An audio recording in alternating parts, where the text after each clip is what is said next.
I think you already know this place very well now. We are clearly at Chakan for a very, very special launch, the 2024 KTM Duke 390.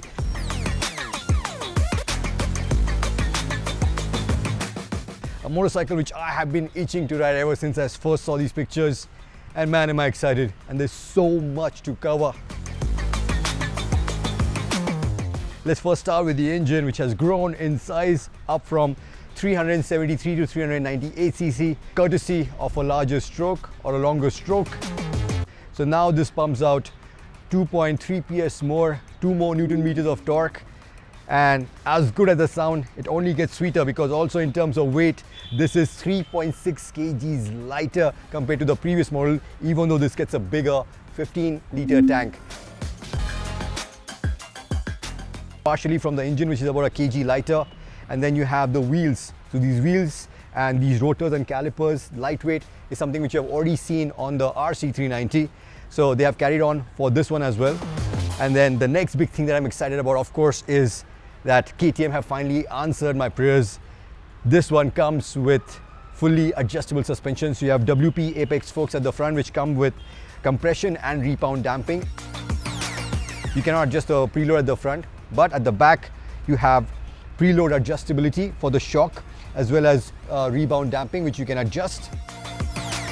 This is now side mounted, the rear shock, and that was done for two reasons. One is to make space for the slightly larger airbox, and secondly, this. So this platform is going to be carried forward for the next generation 390 Adventure.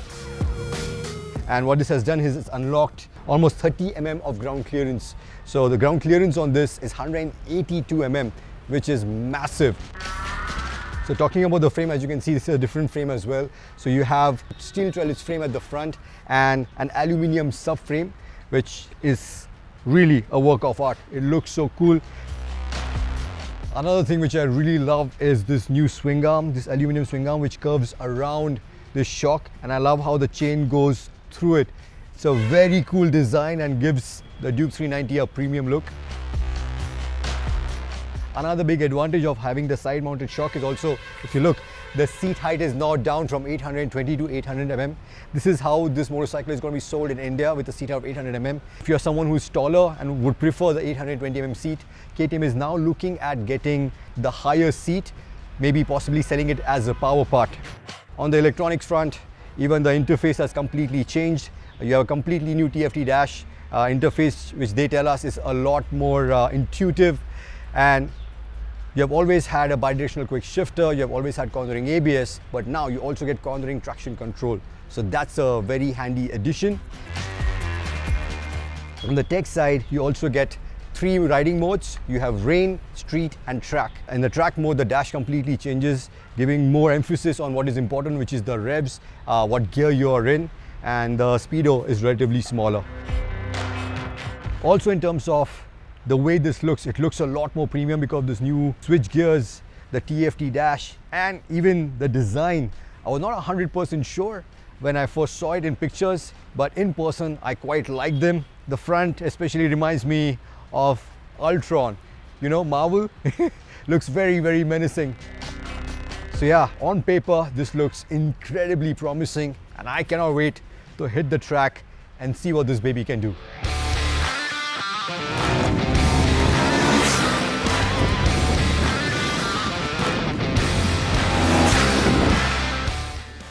I think this is a love story which just keeps giving. I distinctly remember the first time swinging my leg over on the Duke 390 and being absolutely blown. And I think with every iteration, the love only gets deeper. The new 2024 Duke 390 does not disappoint. If anything, I think this is probably the most fun I've had on a Duke, especially on a racetrack. I mean, let's start with the engine. If you ride the old one and this one side by side, especially in the lower revs, you won't really feel as much difference. But where this one really comes into its own, the 2 extra Newton meters and the extra power is all up top. So after 5,000 RPM, I think you have about 30 Newton meters, which is great. But the real fun lies when you go past it. And I've never seen a Duke accelerate that hard at the top. I mean, we accidentally popped a wheelie accidentally in the first gear, slotted in second gear, and the wheel just kept going up. I've never seen that happen on a Duke. I mean, that was insane. I was laughing so hard, I almost crashed. You can also feel it when you're exiting out of corners. It exits so hard. And again, one of the main reasons why you can do that is also because you now have the right suspension for the Duke. I mean, in terms of riding dynamics, I don't think the Duke has ever been better, because now with the fully adjustable suspension and the right shock, you have so much more support when you're braking into corners, when you're putting the bike in, also when you're exiting. The old generation Dukes would squat a lot. That's no longer a problem with this one. Another reason why the 2024 Duke 390 is so much fun here at the racetrack is because of the increased ground clearance. It's 183 mm as I mentioned earlier, and that also means you have that much cornering clearance.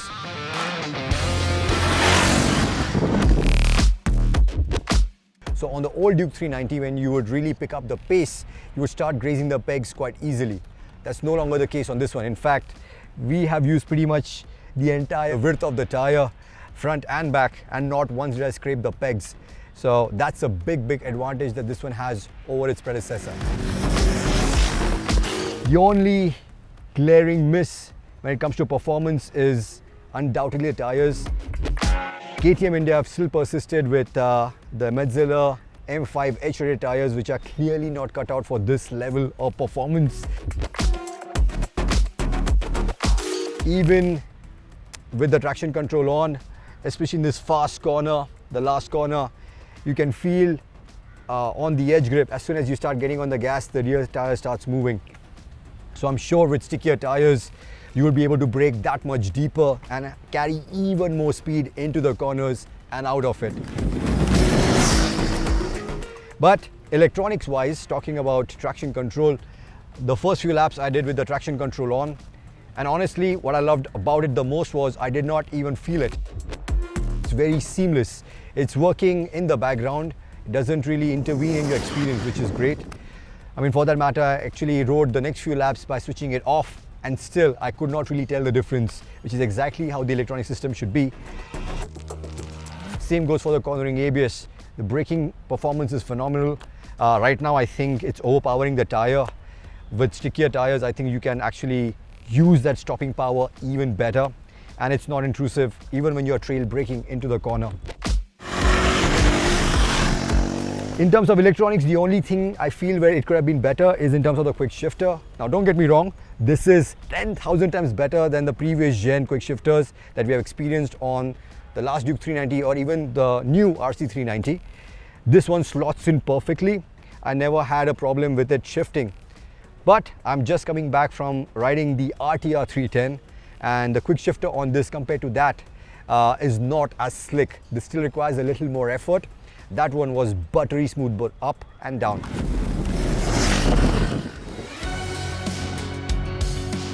Also in terms of ergonomics, this is great. You have a nice commanding view, you have really good leverage to put the bike into a corner. But from a cornering perspective, I feel I would have liked a little more room at the back. The way the seat is designed, I don't think you can scoot back too much. And to be in the right cornering position, yeah, the way you lock your outside knee, I felt I would have liked to be able to move a little bit further back, which actually with this seat is not the easiest thing to do. In fact, when we were doing the top speed runs, this managed to clock, I think, to the best of my knowledge, about 174, 175 kilometers speedo indicated at the back straight before we put it in the last corner. And for that, I had to scoot or basically sit on the rear seat to be properly tucked in. But that also gives you an idea about how strong this bike is at the top end.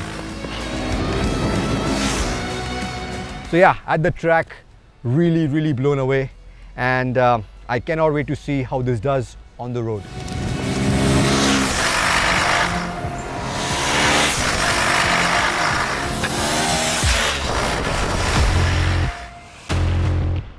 The day cannot get better than this. What a place this. And man, what a bike. So we of course loved it on the track, and here on the road it continues to shine because all the upgrades that KTM have made have also made a big difference on making the Duke a proper roadster. Also, in terms of the engine now, I feel this is a lot more tractable. The older engine, I don't remember you could ride it as easily, especially in the lower revs in the third gear in the city. You were forced to ride it in the second gear, and that made it quite choppy a ride. But now you could easily ride this in the third gear thanks to the added torque and the boosted mid-range. In terms of vibrations, they kick in around 6,000 RPM. They continue to increase as the revs climb. But in the fifth and sixth gear, they are not as pronounced. You can easily do about 140 all day long with the engine still in a nice, sweet spot. Then you have the suspension. I cannot believe how well this works on the road. You just have to make it a little bit softer, just a few clicks, and the same motorcycle which was carving corners on the track is now so much more compliant here on the road.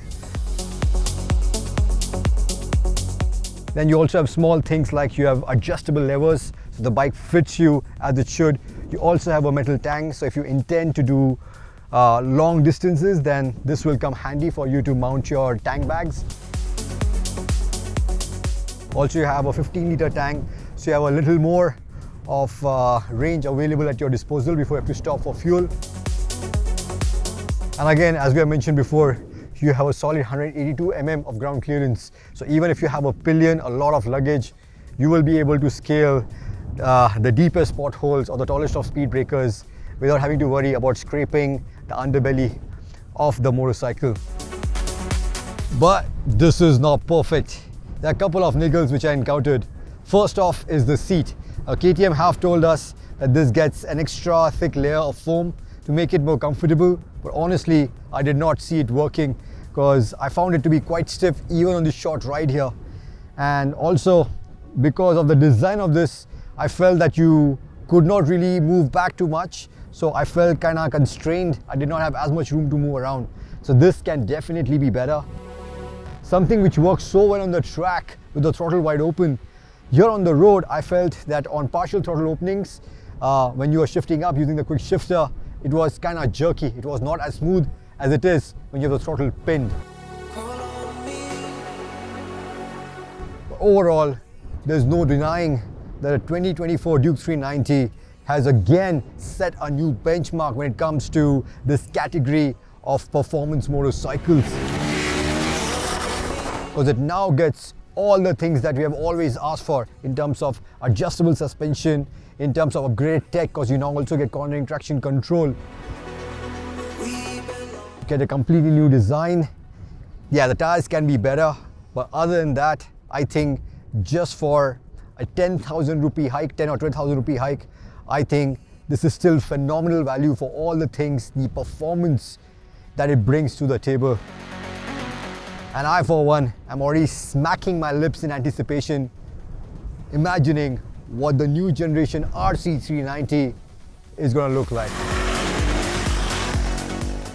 But until then, let us know what you think about this mean orange machine, and what would you pick between this and the TVS RTR 310.